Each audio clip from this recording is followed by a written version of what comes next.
Amém? Graça e paz, irmãos. Nós vamos hoje para uma mensagem que está em Hebreus capítulo 4. Gostaria que os irmãos abrissem aí.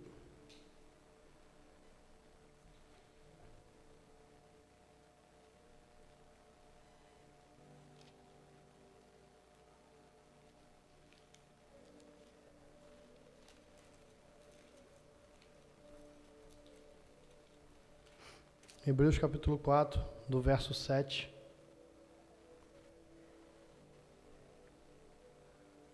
ao 12.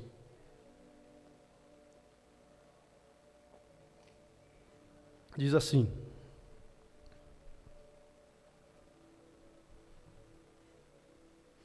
Por isso, Deus estabelece outra vez um determinado dia, chamando hoje, ao declarar muito tempo depois, por meio de Davi, de acordo com o que fora dito antes. Se hoje vocês ouvirem a sua voz, não endureçam o coração. Porque se Josué lhe tivesse dado descanso, Deus não teria falado posteriormente a respeito de outro dia. Assim, ainda resta um descanso sabático para o povo de Deus.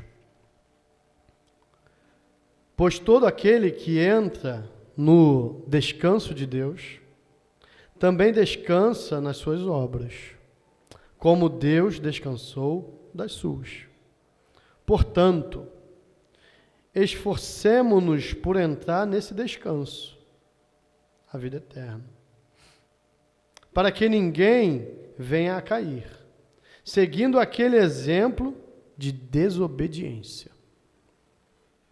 Pois a palavra de Deus é viva e eficaz, e mais afiada que qualquer espada de 2 gumes.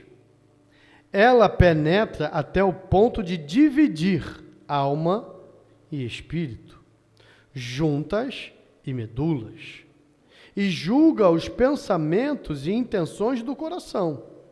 Nada em toda a criação está oculto aos olhos de Deus. Tudo está descoberto e exposto diante dos olhos daquele a quem havemos de prestar contas.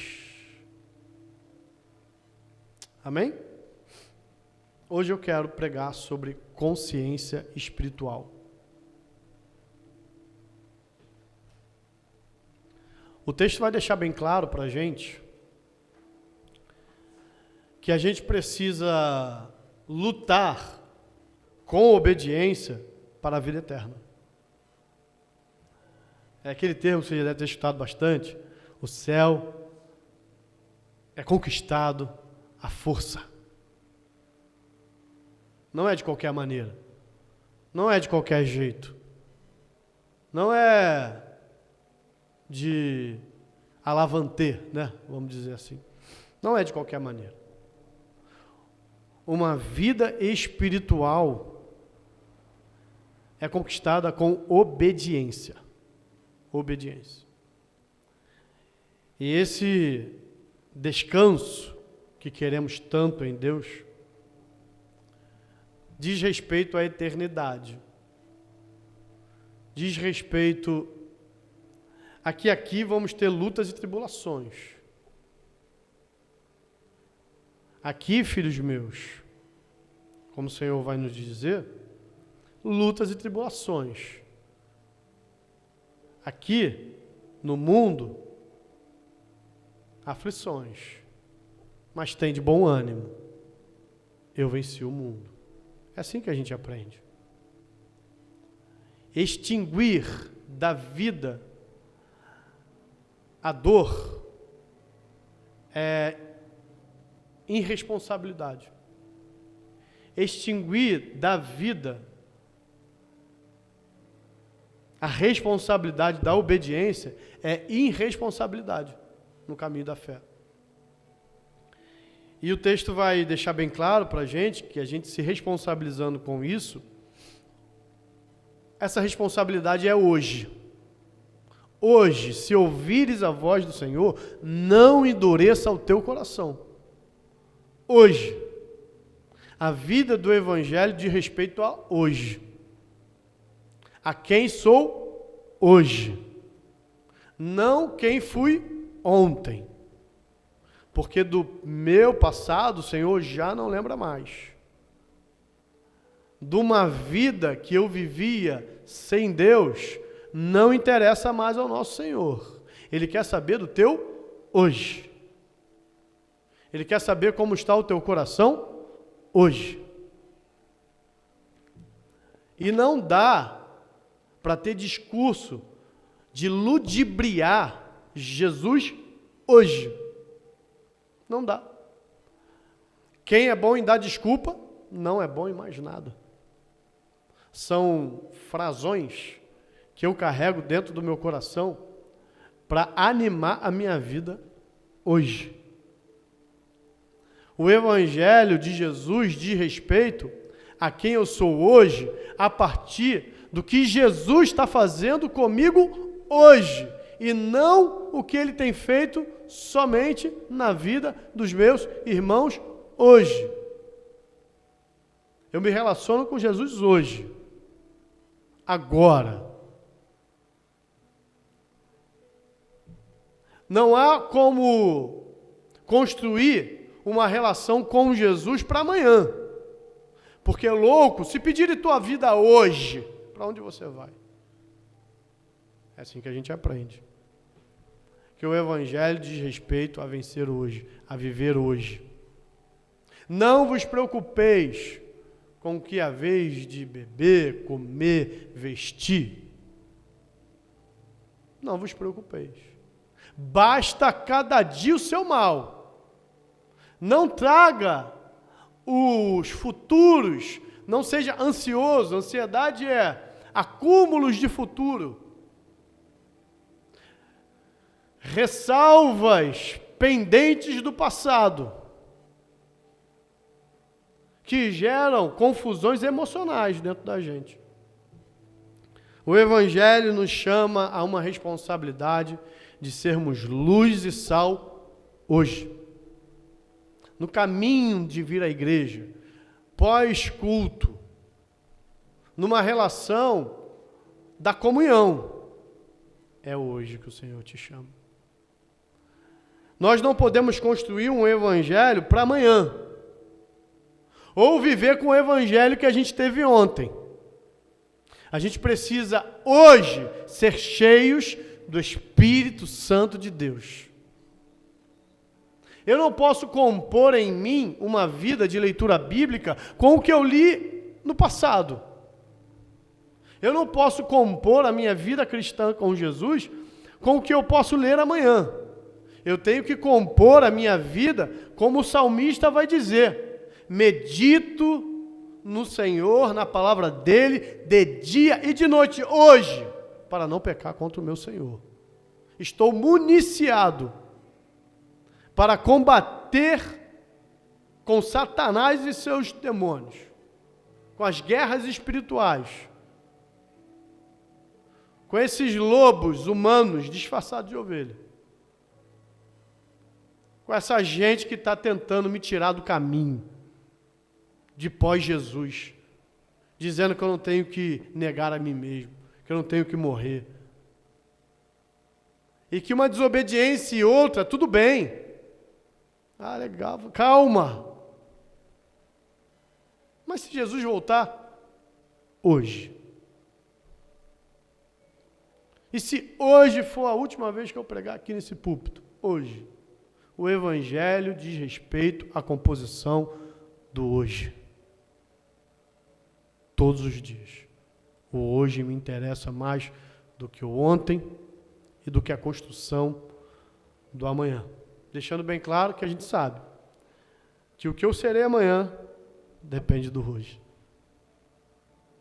Mas quem eu sou hoje não depende de quem eu fui ontem. Eu posso ser hoje melhor do que ontem, sendo hoje a performance de melhoria para o amanhã, se ele me couber. Caso não, tive um hoje mais alegre da minha vida. Tive um hoje capaz de me levar para além das minhas dores, para além do que nós lemos no Salmo 69, versículo 29, em que há multidões de compressões e dores dentro de mim, e turbilhões de pensamentos. Eu ainda, hoje, prefiro a paz que Jesus dá, e não a paz que o mundo dá. Porque a paz que Jesus dá é aquela que excede todo entendimento. Como eu venço hoje? Primeira pergunta. Como eu venço hoje? Como eu vivo em obediência para que hoje eu seja um filho de Deus honesto? Um filho de Deus parecido com Jesus, nas suas atitudes, nas suas maneiras, no seu modo tratante, no que diz respeito ao seu pensamento, às suas ações. Primeira coisa, nós precisamos construir uma consciência que seja tão forte, tão cheia do Espírito Santo, tão profunda, que ela seja inabalável. Que ela seja uma consciência que nada perfure para acessar as consciências naturais. E é por isso que eu estou pregando hoje com esse pedestal aqui. Porque eu quero fazer umas alusões para que você entenda o que o Senhor Jesus quer que você construa no caminho da fé. Vou chamar de pensamento humano a folha rosa. A folha rosa é o pensamento humano. Nesse pensamento humano, a gente tem construções centrais e intermediárias. A gente tem aqui nesse pensamento humano as construções culturais da nossa casa. E eu estou falando de pensamento humano, construção e consciência humana, tá? Aqui dentro está escrito crenças que sua mãe passou para você, que seu pai passou para você, que os seus tios, que o colégio, que a rua, que os amigos passaram para você. Há coisas centrais aqui. E há coisas também intermediárias, que diz respeito ao que você pensa sobre essa centralidade dos ensinamentos e do pensamento que as pessoas passaram para você.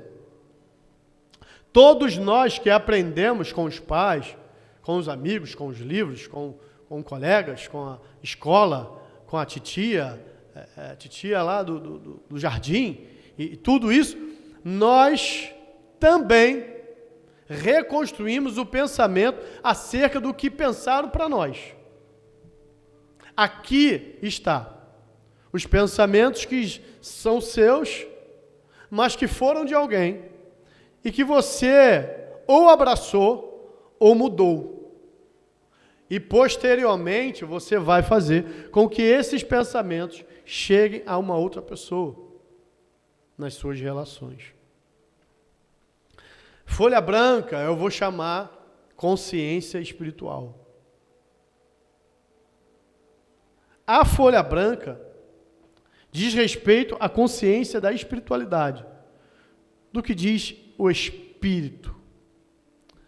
A palavra de Deus faz menção a Hebreus 4,12, dizendo que a palavra de Deus é mais penetrante do que espada alguma de 2 gumes.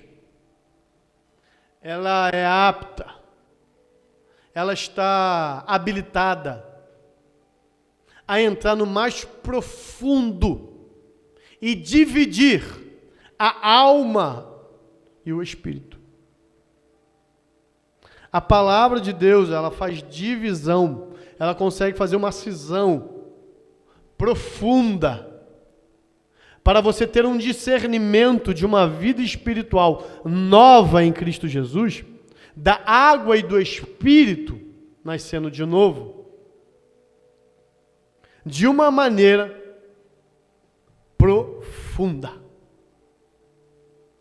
O texto vai dizer que essa ruptura da alma, das constelações, alma, a palavra de Deus vai nos cernes mais profundos dos pensamentos, do coração. Não dá para esconder de Deus quem nós somos. Não dá. Deus conhece o mais profundo dos teus pensamentos. Deus vai lá e esquadrinha o teu coração. Ele vai nos rascunhos mais profundos, em lugares que você jogou fora a chave, em abismos dentro de você, em relações e frustrações que você deixou dentro de alguns lugares dentro de você, e você jogou fora. A palavra de Deus é a chave para abrir tudo isso. Nós temos algumas decisões a fazer a partir disso. Nossos pensamentos são construídos e fortificados cada vez que eles são amassados. Cada pressão que a gente passa na vida, cada pressão que a gente sofre, fará de nós fracos ou fortes. Fará de nós pessoas frágeis ou pessoas fortes. Você decide, você escolhe o que as pressões desse mundo, que diz respeito aos teus pensamentos, aos pensamentos das pessoas, ao que elas pensam e entrou em você, você escolhe o que você vai fazer. Se você vai ser alguém totalmente frágil, ou se você vai ser totalmente forte. Não dá para rasgar. Não dá para rasgar. Você escolhe fragilidade nos pensamentos, machucado, pressionado, você escolhe. Ou você escolhe ser alguém amassado, machucado, mas que não rasga fácil. E eu estou falando de vida natural. Nas construções espirituais, e aí eu estou dando para vocês o que eu penso a respeito de pensamentos naturais e pensamentos espirituais, tá? Eu estou falando. Eu penso assim. A partir daquilo com que o Evangelho chegou em mim, eu produzo esses pensamentos para que eu possa entender o que eu devo ser e fazer hoje para ser fiel a Jesus e obediente até a morte. Se alguém chegar e falar, Felipe, nega Jesus, eu vou dizer, não nego. Mas eu vou botar uma arma na tua cabeça e vou te matar. Bendito serás o dia que, se eu morrer, não negando o meu Senhor, ao encontrá-lo na eternidade. Aleluia, Jesus. Isso é consciência espiritual. A gente constrói nossa consciência espiritual a partir da palavra. E da mesma maneira, eu penso que a gente também, numa consciência espiritual, cada vez que a gente obedece, a gente é forjado. cada vez que a gente vai obedecer no Senhor, forjado. Por fora combate, por dentro, cheio do Espírito Santo. 2 Coríntios 4, o apóstolo Paulo vai dizer isso. Por fora combate, dores estremecidas na carne, mas o interior renovado todos os dias. Porque a minha leve e momentânea dor produz para mim um peso muito excelente de glória. E aí você escolhe também ter uma espiritualidade rasa,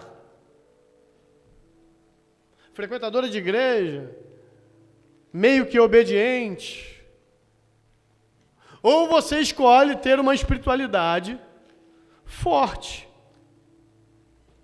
Os pesos delas são os mesmos, mas as potências diferentes. O peso dessa espiritualidade aqui é o mesmo peso dessa, mas há de chegar mais rápido quem tiver vivido pressão e obedecido até o fim. Esse é diretivo. Esse é vento de doutrina. Esse é diretivo, esse sabe para onde vai. Esse aqui, qualquer vento, leva. Se machucadinho um pouquinho e tal, dificulta, mas o vento leva. Rasga fácil. Qualquer coisa, fica chateadinho, machucadinho. Aí o pastor não me mandou mensagem essa semana. Aí o irmão do lado não falou comigo. Pessoas que quiseram ter uma espiritualidade sem pressão. A Bíblia vai dizer bem claro para a gente, vai dizer que o salário do pecado é a morte. Romanos 7, Paulo vai dizer para a gente que se a gente viver uma vida de casamento com o pecado, há uma lei que não deixará a graça viver em nós. E que se a gente não morrer para esse casamento com o pecado, nós só vamos viver em desobediência. Quem morre não é o pecado, quem morre é a gente. A responsabilidade de morte para anular a lei de um casamento entre eu e o pecado diz respeito a eu morrer, a eu decidir me matar, morrer, para aquilo com que meu corpo, meus pensamentos desejar aquilo que eu sinto. E aí eu expliquei para vocês coisas bem básicas para mim, no que diz respeito a pensamentos naturais e pensamentos espirituais.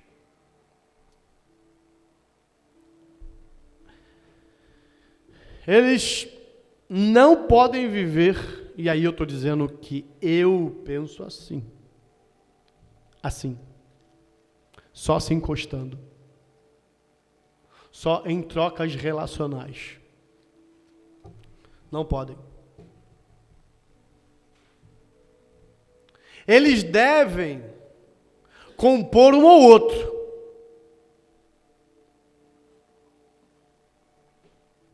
E é por isso que Jesus vai dizer para Nicodemo, necessário que você nasça de novo.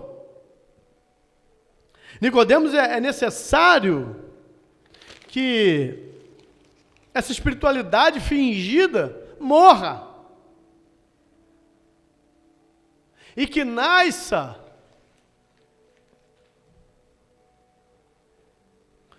uma nova espiritualidade. E que seja ela traçada da água e do Espírito. Que ela esteja anelada ao Espírito Santo. Que quem escreva e reescreva, quem limpa, seja o poder do Espírito Santo. Nasce assim, igreja, nasce assim.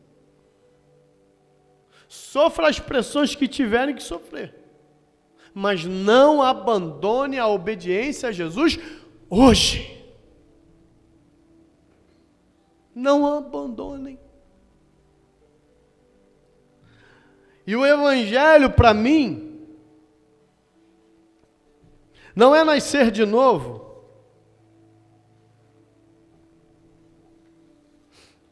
Só numa espiritualidade.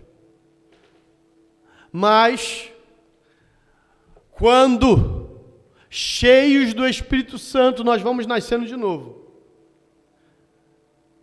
há correções a serem feitas nos pensamentos naturais. Porque agora, a partir do Espírito, nós não abandonamos a nossa razão. A fé, a vida nova com Jesus, não é o abandono da razão. Se fosse isso, seríamos do povo fideísta. E nem tampouco esse novo nascimento é a cobertura da razão sem espiritualidade. Senão nós seríamos racionalistas. Nós somos o povo da fé, aonde a razão serve a fé, essa nova espiritualidade. Quando nós confundimos isso, ainda que a gente tenha uma espiritualidade sadia, a gente pega as nossas consciências naturais, mesmo cheios do Espírito Santo, e não conseguimos acessar o que está aqui dentro. Por isso que a gente vê, gente que sabe a Bíblia, gente conhecedora da palavra, gente que vivia na fé, abandonando, porque deixou com que os seus pensamentos naturais abarcassem uma responsabilidade una e primeira no que diz respeito à vida. A composição de uma vida cristã com Jesus, de um novo nascimento, diz respeito em que a minha razão está viva dentro de mim, mas que ela só é acessada no Espírito. A minha vida, irmãos, é trazer as minhas atitudes de consciência do que eu devo fazer, se eu devo beber gasolina ou não, se eu devo beber esterco, comer esterco ou não, se eu devo me lambuzar com pecado ou não, acessando primeiro a minha espiritualidade, a minha consciência espiritual. E eu ainda cresço ela dizendo que não é mais consciência, é conscienciosidade. Consciência é uma coisa, conscienciosidade é uma consciência habilitada para fazer aquilo que ela aprendeu a fazer automaticamente. Vou repetir. Quando eu construo uma consciência espiritual, quando eu sei para onde eu quero ir, aonde eu quero morar, quem é meu Senhor, quem governa a minha vida é essa. Não é extinguido de mim os meus raciocínios normais, mas o que prevalece em mim é a vida espiritual que eu escolhi viver. Sinto dores, carne estremece, desejo vem, mas toda vez que o pecado vem e me chama, eu escolho Deus.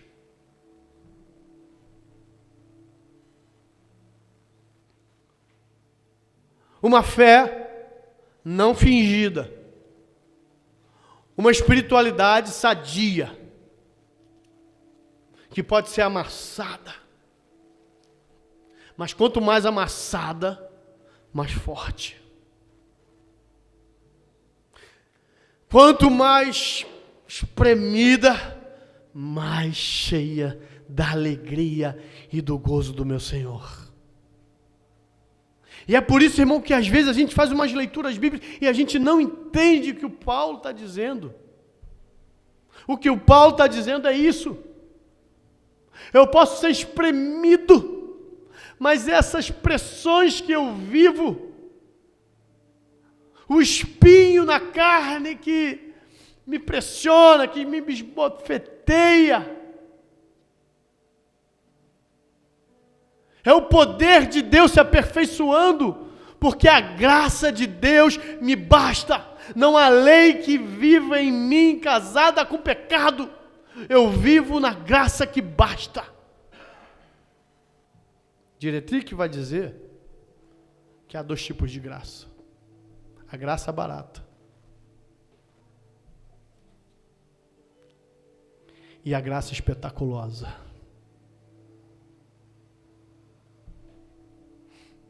Quando você escolhe fazer com as atitudes da sua vida, os seus pensamentos, tomem a primeira decisão, você pode ainda ter uma espiritualidade forte.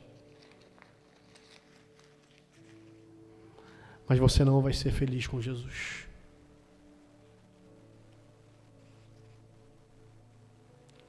Você vai ser fraco na fé, ainda que muito forte.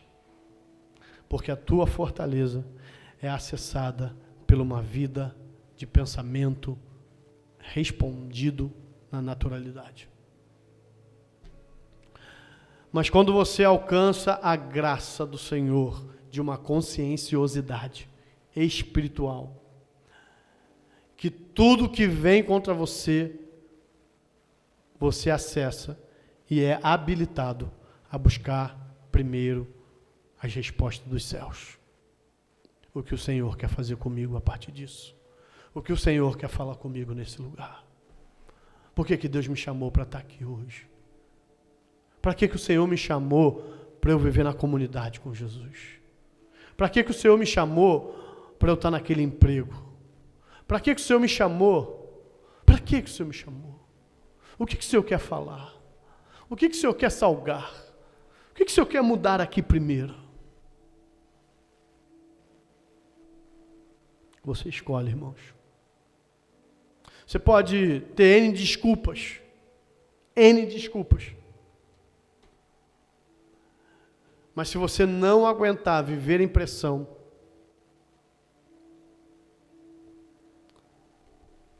você vai sofrer. Do mesmo jeito que sofreria. Porém, de maneira pior. De maneira pior. Trouxe a palavra dizendo que o salário do pecado é a morte. Morte espiritual. Porque se fôssemos pecar e morrer logo, fulminados, estávamos todos, né? O que diz respeito a esse trabalho na física vai dizer que é força vezes deslocamento. Força é massa vezes aceleração. Força. Você tem uma massa aqui, ó. Qual é a força que isso cai? Depende da aceleração. Se eu acelerar mais, exerce mais força. A gente tem um conceito de força. Massa vezes aceleração. Segura isso. Deslocamento. Trabalho. Trabalho, numa lei física, significa a força que eu exerço num espaço-tempo. Num espaço. Quando você trabalha para o pecado, você exerce força num espaço, num tempo, numa distância. E quanto mais se lambuzando com o pecado, mais rápido é o teu pagamento. mais rápido você se distancia de Deus. Se o teu trabalho é para o Senhor, você também, da mesma forma, alcança mais graça, mais conhecimento. O Senhor vai abrir nos teus olhos. O Senhor vai abrir na tua audição. Porque para aqueles com que Ele ama e o ama, Ele tem coisas que os seus olhos nunca viram. Ele está para trazer ao teu ouvido coisas que você jamais ouviu. Mas depende para quem você está trabalhando. Se para o pecado, ou se para a obra do Espírito. De uma vida de obediência a Deus, não a homens. De uma vida de obediência, todo o trabalho será exercido. Seja ele em paz ou numa falsa e aparente paz momentânea. Eu quis trazer essas alusões para que vocês, igreja, se preocupem a terem uma conscienciosidade espiritual. Eu posso perguntar aos irmãos aqui quem é que vai beber esterco ou comer esterco após sair dessa mensagem. No mundo natural, ninguém. Mas se hoje vocês cerrarem o vosso coração, é bem capaz que vocês comam esterco na espiritualidade.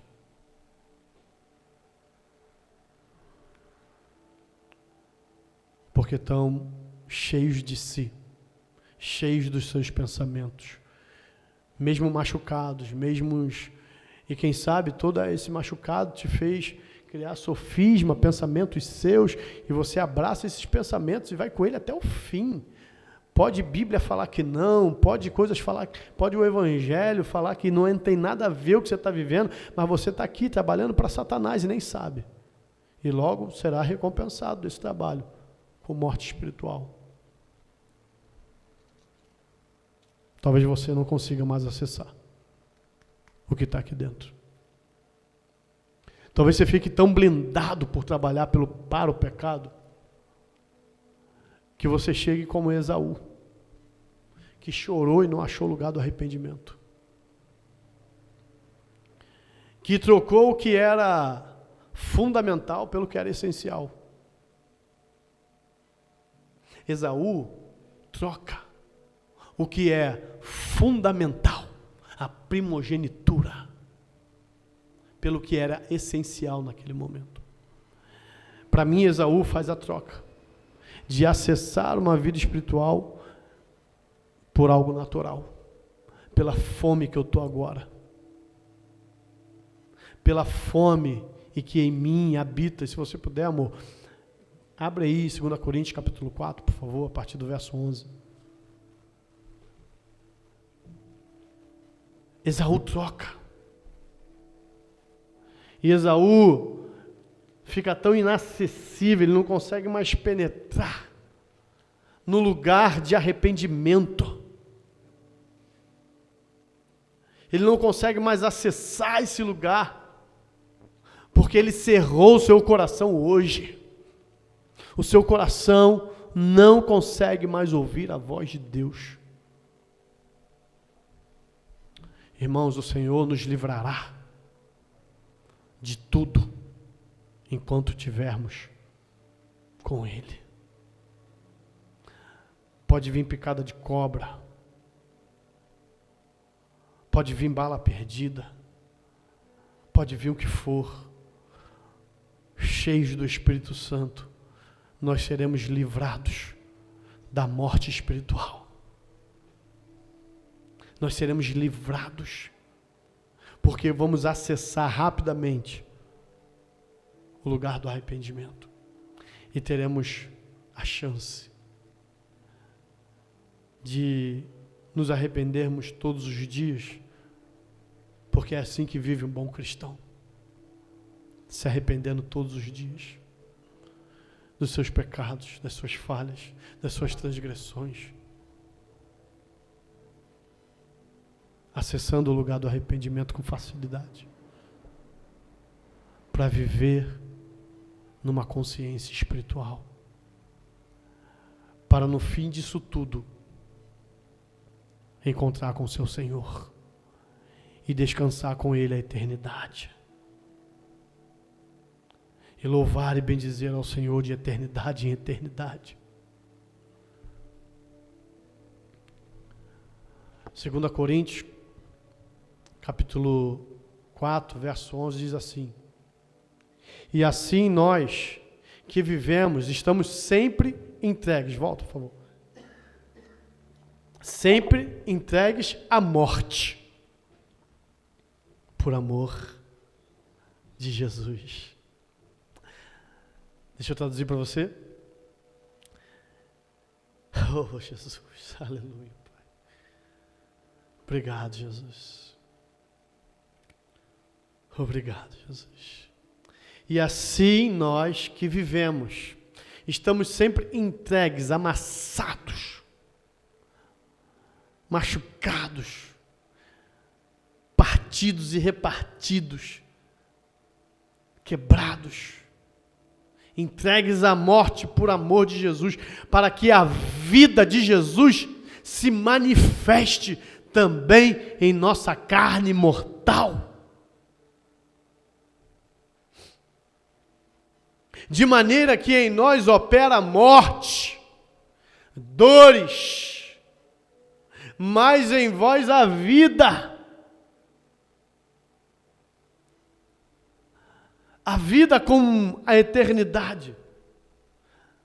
A aproximação de uma vida animosa na fé, independente das circunstâncias, posso todas as coisas naquele que me fortalece.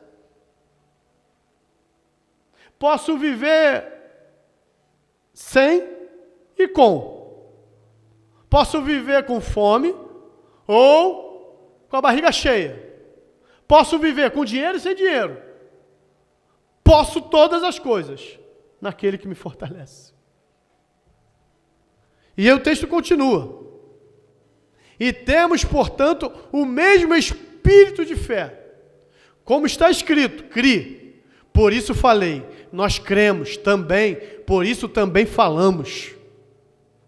Sabendo que o que ressuscitou o Senhor Jesus nos ressuscitará também por Jesus, e nos apresentará convosco, porque tudo isto é por amor de vós, para que a graça multiplicada por meio de muitos faça abundar a ação de graças para a glória de Deus.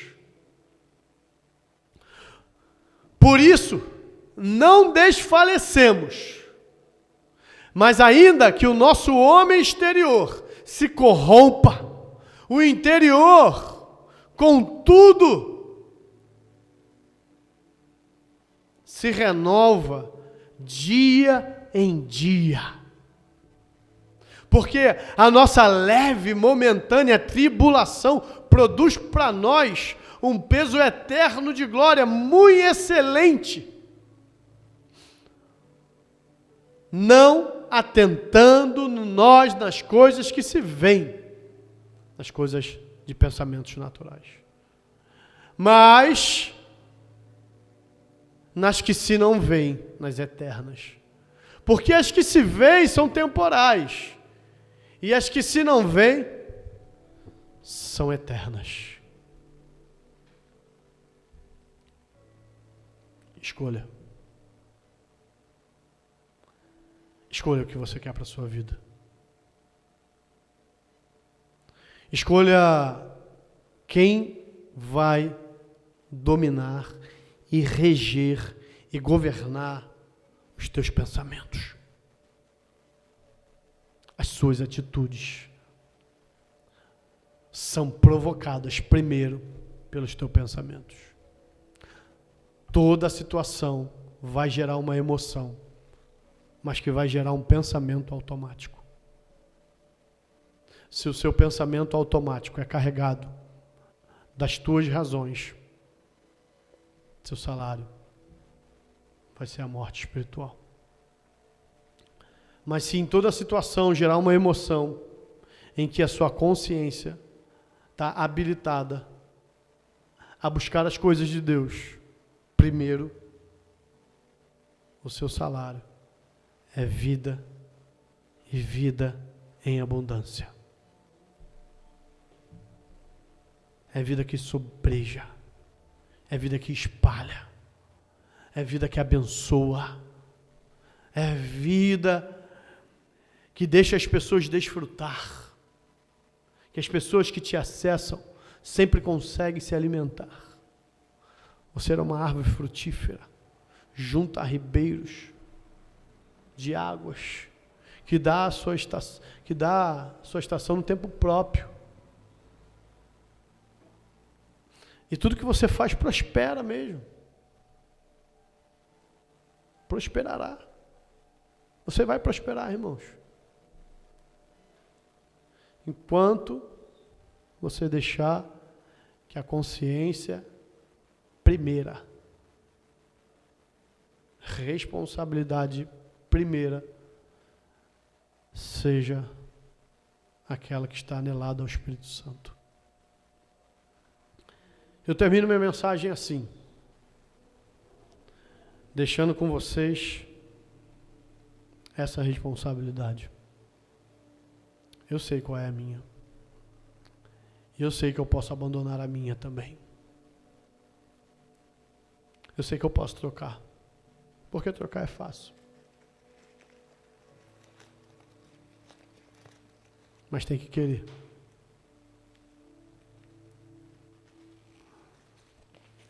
Tem que querer. Você pode trocar essa vida e viver a vida de Deus. Basta você querer.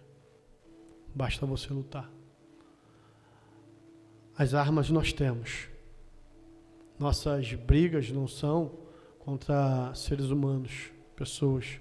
São contra principados e potestades que habitam nas regiões celestes, né? Nossas brigas diz respeito às nossas consciências. Você pode mudar, como você pode não mudar. Você só não pode, no fim de tudo, dizer que você não sabia. E que você fez que nem tipo Zeca, deixou a vida te levar. Deixa a vida me levar, vida leva eu. Não é isso. Não acredito nisso.